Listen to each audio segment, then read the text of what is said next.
बहुत अच्छी तरह से भाई एक दूसरे के हेल्प कर रहे हैं। आपको बराह रास्त ले चलते हैं। पीटीआई के रहनुमा इमरान इस्माइल इस वक्त मीडिया से बात कर रहे हैं। हैदराबाद में हैदराबाद के लोग आएंगे और वो सारी चीज़ें होंगी जिसके वो सुहाने ख्वाब और लॉलीपॉप डिफरेंट कलर का लेकर आए थे, वो नहीं हो सका और ना होगा।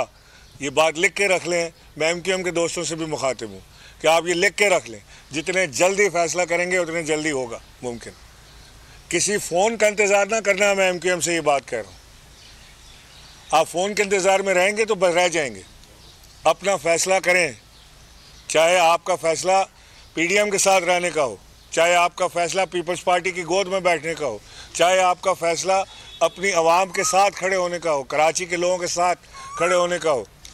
हम ये चाहते हैं कि कराची की जो सबसे बड़ी जमात है इस वक्त, पाकिस्तान तहरीक इंसाफ, जो रिप्रेजेंट करती है पाकिस्तान के बेशतर इलाकों को डोमिनेट करती है। और मैं ये यकीन से आपको बताता हूँ कि अगर आज भी सिंध में शफाफ इंतखाबात हो जाएं तो पाकिस्तान तहरीक इंसाफ को कोई हरा नहीं सकता।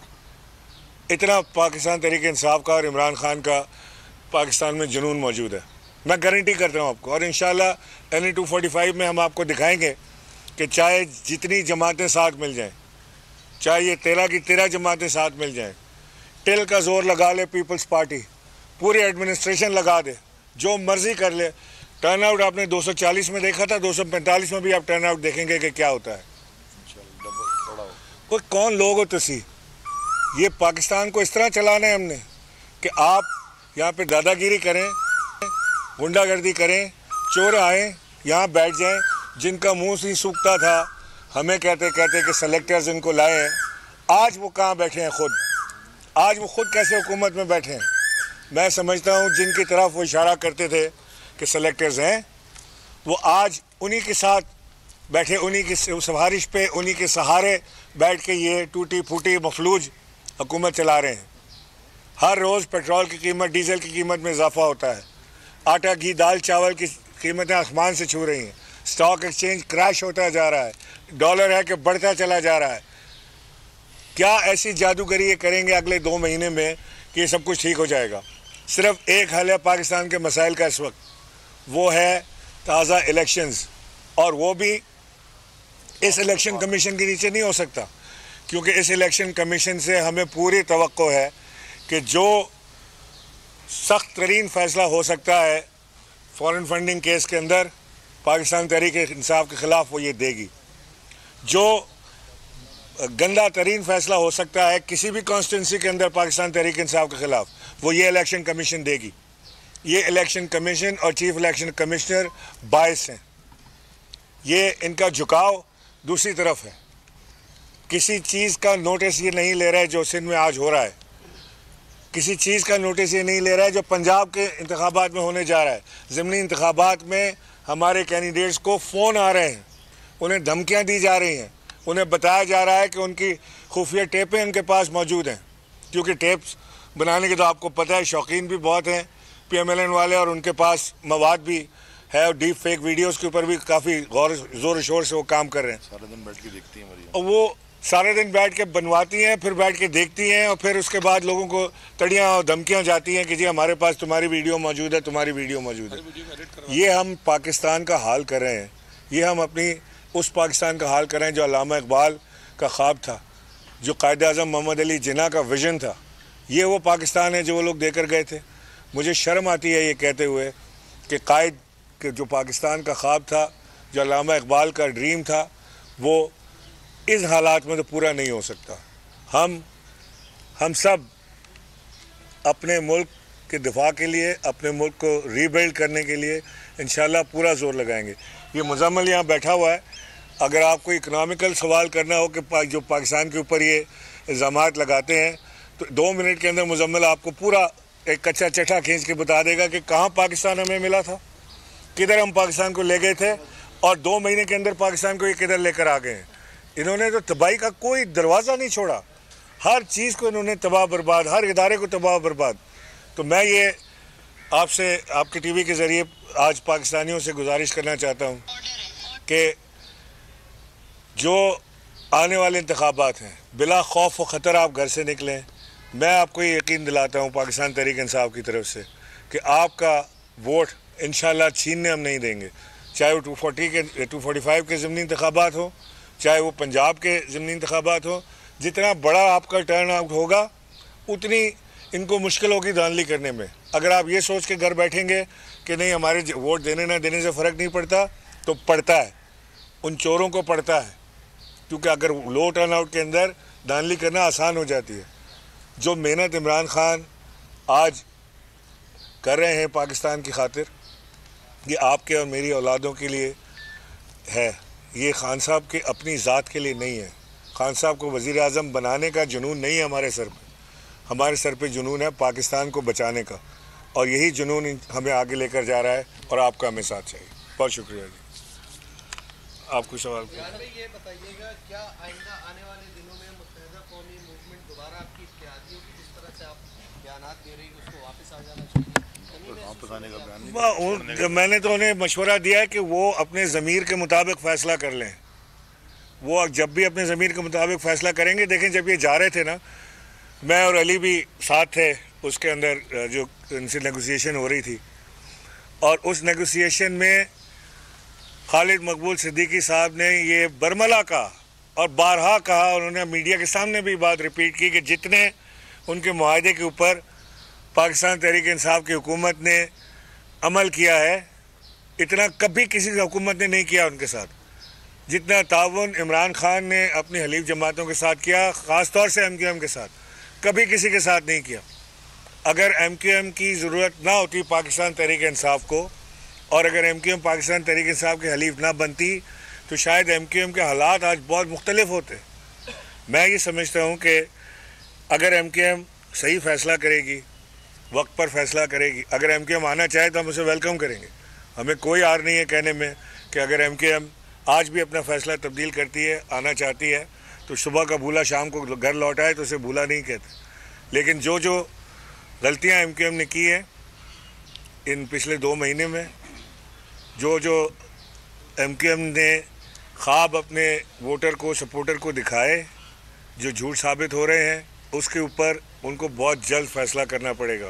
तीनों में से एक चीज़ तो वो कर सकते हैं ना। एक फ़ैसला ये है कि वो PDM की हुकूमत को फौरी तौर से छोड़ के अलहदा हो जाएं। दूसरा फ़ैसला ये है कि वो PDM के साथ ही बैठे रहें, इस इक़्तिदार के शॉर्ट टर्म इक़्तिदार के मज़े लूटते रहें, जो मिलता है उसे दबोचें, उनके कौम को, उनके वोटर्स को कुछ ना मिले, लेकिन वो अपना काम करते रहें, और फिर ये इलेक्शन आखिरी साबित होगा MQM के लिए। और तीसरा जो सबसे बड़ा फ़ैसला वो कर सकते हैं, वो ये कि वो जहाँ से गए थे वहीं पर वापस लौट आएँ। जब भी लौट कर आएंगे हमारे पास रास्ते खुले हैं। हम समझते हैं कि पाकिस्तान तहरीक इंसाफ के जो हलीफ जमातें थीं, जो जिसमें मुस्लिम लीग काफ शामिल थी, जिसमें बाप पार्टी शामिल थी, बाप पार्टी के भी इस वक्त वो एक दोराहे पर खड़े हैं, वो भी फ़ैसला करने वाले हैं। हम उनको भी वेलकम कहेंगे, हम MQM को भी वेलकम कहेंगे, हम काफ लीग का जो फ्रैक्शन निकल गया उसे भी वेलकम कहेंगे। हमने इन लोगों के साथ काम किया है, हमने पाकिस्तान को रीबिल्ड करने में इन लोगों के साथ काम किया है। इन्होंने भी पाकिस्तान तहरीक इंसाफ की मदद की है। ये हर उस अच्छे फ़ैसले में, जैसे अली ने अभी आपको बताया कि ओवरसीज़ वोटिंग में EVM में लीड कर रहे थे MQM की टीम, अमीनुल हक साहब गालिबन लीड कर रहे थे ओवरसीज़ में। हाँ जी, वो उसको लीड कर रहे थे। तो वो उस वक्त ठीक थे या आज की बात ठीक है? तो मेरी ये ख्वाहिश है कि हम किसको अभी वो खबर आई, हमारे जो जनरल सेक्रेटरी हैं डिवीज़न के, नवाबशाह डिवीज़न के अमानुल्लाह काजी, उनकी गाड़ी पे हमला हुआ है। और क्या हुआ? गाड़ी तोड़ दी है, उन पे हमला हुआ है, उनको मारा है, तशद्दुद किया, उनके ऊपर तशद्दुद किया गया। आखिर में मैं हमारे जो शहीद साथी हैं कैसर खान, जो हमारे कैंडिडेट के गालिबन भाई भी हैं, उनकी शहादत पे मैं समझता हूँ कि इलेक्शन कमीशन को भरपूर तरीके से एक्शन लेना चाहिए।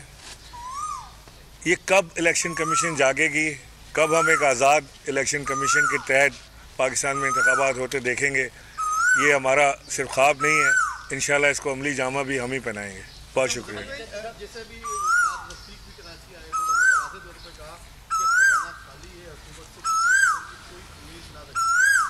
तो खजाना जब बिल्कुल खाली है तो क्या मुल्क आइंदा चंद दिनों में, महीनों में कहीं डिफॉल्ट करने के खदशात हैं? खजाना तो खाली किया है इन्होंने, खाली था। देखें, पाकिस्तान की तारीख का सबसे ज़्यादा ख़जाना जो है पीटीआई हुकूमत के सहरे में जाता है भरने का।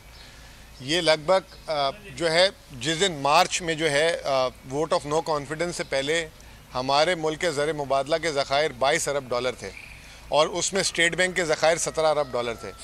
और जब वोट ऑफ नो कॉन्फिडेंस आया तो उस महीने में हमने चाइना को 2.3 बिलियन डॉलर की जो है अदायगी की, जो अब वापस आई है कल परसों।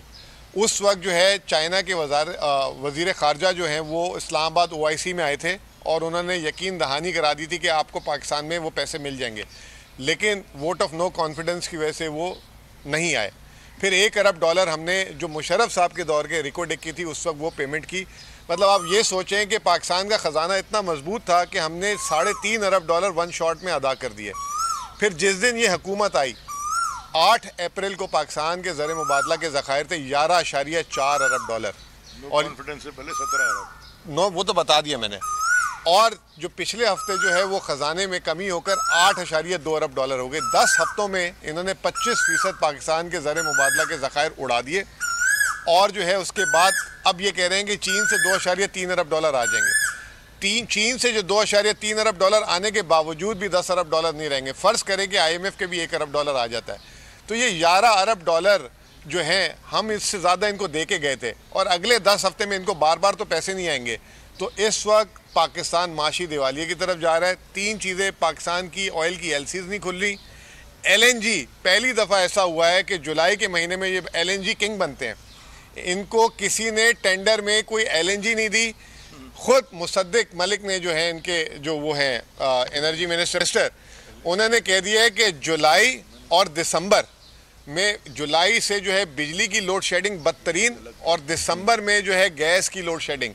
तो पाकिस्तान जो है इस वक्त मेरे ख्याल से फारिग हो गया है। सिर्फ जून के महीने में इन्होंने 3 बजट दिए हैं और आज की खबर है, ताज़ा खबर यह है कि IMF ने कहा है कि पाकिस्तान में कभी भी जो है 20-22 से ज़्यादा लेट नहीं होता था बजट पास होना। आज खबर आ रही है कि 30 जून को जो है बजट पास होगा और IMF ने कहा पहले बजट पास कराओ फिर हम आपके साथ प्रोग्राम में दस्तखत करेंगे। और ये जो प्रोग्राम में दस्तखत करेंगे ये परवाना है बेरोज़गारी का, महंगाई का और पाकिस्तान की माशी बदहाली का।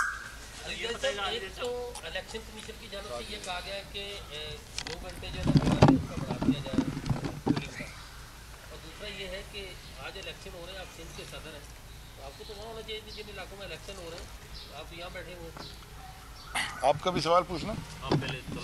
पहली बात है कि वो 2 घंटे बढ़ा के और कत्लो गारत कराना चाहते हैं और हंगामे कराना चाहते हैं। सुबह से जो नहीं चला सके, 9 बजे 8 बजे से वोटिंग शुरू हुई है, अभी तक उन्होंने कौन से तीर मार लिया जो अगले 2 घंटे और धांधली करा के और कराना चाहते हैं। और जहाँ तक आपका दूसरा सवाल है, जितने दौरे मैं सिंध के कर सकता हूँ मैं करता रहता हूँ। मैं था भी वहाँ लास्ट वीक और वो मुझे पता है कि मैं क्या कर रहा हूँ। वहाँ इलेक्शन हो रहा है, मैं वहाँ जाऊँगा और सारे मेरे साथ लग जाएंगे। उनका काम है इलेक्शन लड़ना और लड़वाना। आप मुझे आप कहेंगे कि जी सिंध में इलेक्शन हो रहा है, अगर कराची में हो रहा है, हर जगह तो वो नहीं पहुँच सकता ना। जहाँ जहाँ होगा वहाँ पहुँचेंगे। जी साहब ये बताइएगा इस वक्त तक कितने जो लोग हैं वो कोई कत्ल हुए हैं, कितने लोग हैं सिंध में मजबूत रूप से जख्मी हुए। दूसरा ये कि अब जो MQ ने मुतालबा किया था कि इलेक्शन जो है वो रोके जाएं, तो क्या PTI ये चाहती है ये जो इलेक्शन आज जो हुए हैं इसके नताइज का तो आपने ऐलान कर दिया कि आप उसको कबूल नहीं करेंगे, तो क्या आने वाले जो इंतखाबात हैं उनमें PTI हिस्सा लेगी? देखें जो आपने पहला सवाल पूछा, एक की शहादत का मुझे पता है, कंफर्म हमें पता है। 9 अस्पताल में है और 20 जख्मी हैं। हाँ, 9 अस्पताल में 20 जख्मी हैं। और अभी जो खबर आई है, अमान काजी साहब से मैं भी बात करता हूँ, उनसे पूछता हूँ कि नवाब शाह में क्या तमाशा हुआ है। जहाँ तक आपने दूसरा सवाल पूछा, हम तो सियासी जमात हैं, इंतखाबात से तो ये डर रहे थे। यानी कि हमने तो उनको पहले कहा था कि भाई आप इंतखाबात करा दो, फ्री एंड फेयर इलेक्शन करा दो। हम तो कभी भी नहीं इंतखाबात से डरते। हमने बायकॉट करके ये एक्सपोज किया कि हम इलेक्शन ना लड़े तो 10% क्या 9% भी वोटिंग नहीं होती, 8% पे होती है। और हमने आज इलेक्शन लड़ के भी ये दिखा दिया कि ये इलेक्शन कराने के, साफ और शफाफ इलेक्शन कराने के काबिल ही नहीं है। ना ये हुकूमत और ना ये इलेक्शन कमीशन। ठीक है जी, मेहरबानी। यार मेरी राज्य में पाकिस्तान तहरीक इंसाफ के रहनुमाओं की जानिब से न्यूज़ कॉन्फ्रेंस जारी थी और इमरान इस्माइल ने कहा कि अगर MQM अब भी मुत्तहिदा हुकूमत का साथ छोड़ देती है तो हम उन्हें वेलकम कहेंगे। MQM के पास बहुत कम वक्त है, वो अपने वोटर्स को मायूस कर रहे हैं। MQM के रहनुमाओं की जानिब से प्रेस कॉन्फ्रेंस की गई है और इससे पहले मुज़म्मिल असलम की जानिब से भी ये बताया गया कि हमने सबसे ज़्यादा ख़जाने के अंदर पैसा जमा किया था और ये एजाज़ सिर्फ पाकिस्तान तहरीक इंसाफ की हुकूमत को ही जाता है। उन्होंने ये भी कहा कि IMF की जगह की तरफ से एक और शर्त भी इस हुकूमत के सामने रखी गई है कि जब तक वो बजट नहीं देंगे तब तक उनका लोन पास नहीं होगा।